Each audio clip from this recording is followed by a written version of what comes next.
কবিতা। এসো একটি কবিতা লিখি।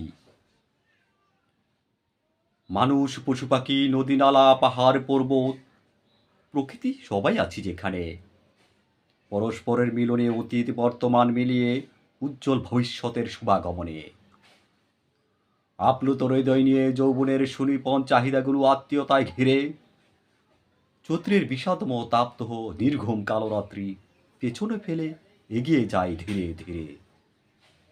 এসো একটি কবিতা লিখি, যেখানে নারবে লুলুপ্ত হিংসুটে অহংকারী আর লুটেরা, নারবে পথ যশ আর খ্যাতি লোভী।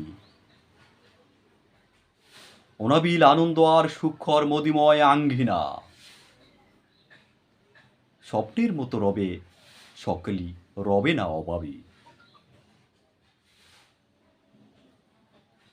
কে কালো, কে ধলো, কে ধনী, কে দরিদ্র, কে বা সুখ্যাতির চাদরে মোড়ানো অথবা রাজা।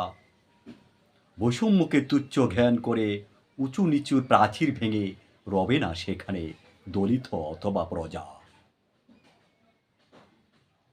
এসো একটি কবিতা লিখি, নির্মল বাতাসে আলো ছায়ার খেলায় পাখিরা যেমনি কলরব করে সারাক্ষণ ঘুরে বেড়ায়। পাগল, সুবিধা বঞ্চিত, অশুভ খোর, নেশাদগ্ন মাতাল মলমপাটির মতো রবে না চেতনায়।